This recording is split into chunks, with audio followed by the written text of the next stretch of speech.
What's up everyone?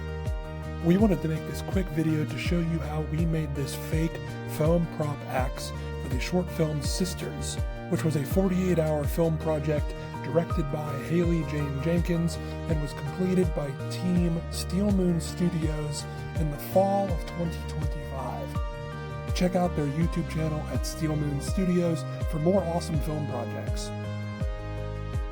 To start this tutorial, we grabbed a metal tube that we had laying around. This tube doesn't weigh that much, but we wanted to use it as a skeleton for the inside of the foam piece that we are making. You can also use a golf club or even a fiberglass driveway marker from Home Depot. If you use a golf club, carefully remove the rubber handle off of the club and cut off the golf club head. If you use a fiberglass rod, you need to cut it down because they're usually pretty long. You will need to wear gloves and a respirator/gas mask. Cutting and sanding fiberglass can be dangerous, as fiberglass is little pieces of glass. As dust, you don't want to be touching that or breathing it in.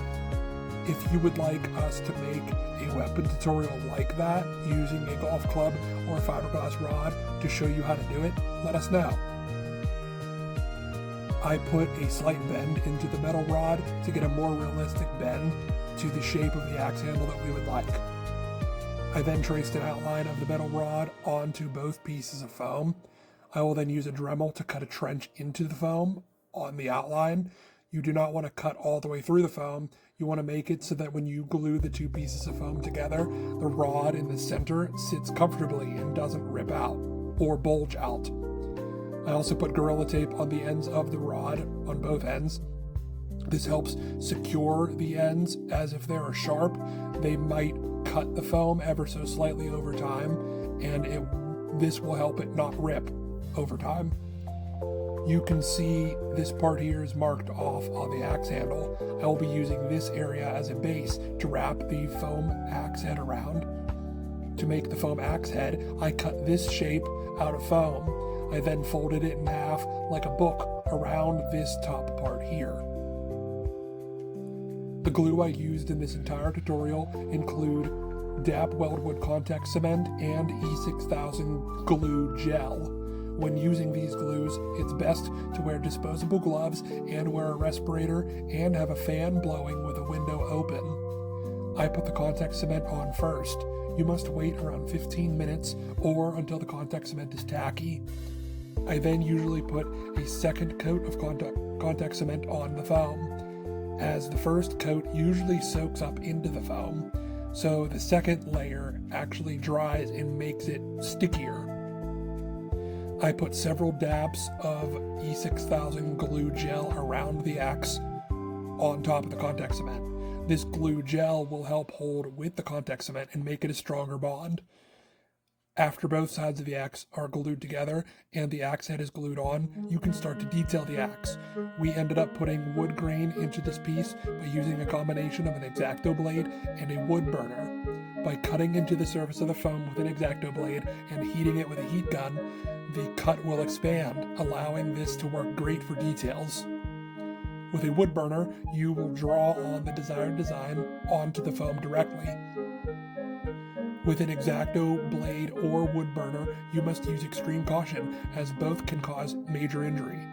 When using a wood burner, remember to wear a respirator and have a window open with a fan blowing, as burning foam causes particulates in the air that you don't want to be breathing in. There are several ways to go about painting a foam prop. The first step is to use a heat gun and lightly hit the entire surface of the foam. This opens up the pores of the foam and makes the paint absorb into the foam better. Then you should put on 1 or 2 very light coats of Plasti-Dip. Plasti-Dip is a liquid rubber in a can and bonds very well to foam surfaces. It is also flexible and will help your foam surface keep its paint while remaining somewhat flexible in the end. This prop will not be stretching like a rubber band, but it will be handled a lot, and the flexibility of the Plasti-Dip will help it and the paint job last longer. To color the surface, we used brown Liquitex hard body acrylic. This paint is a liquid latex base and also bonds to foams very well. For the axe head, we used an FX Paint acrylic silver with a light dusting of orange and brown for a dirty, rusting effect. To seal the foam, you will also want a flexible sealer. While it's rare, they do sell clear Plasti-Dip in a rattle can. For this project, we used a very light dusting of Flex Seal.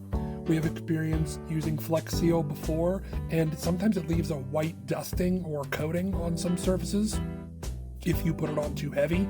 So just use it very lightly and sparingly, but it works well for sealing flexible foam pieces. Here is the final prop piece on display.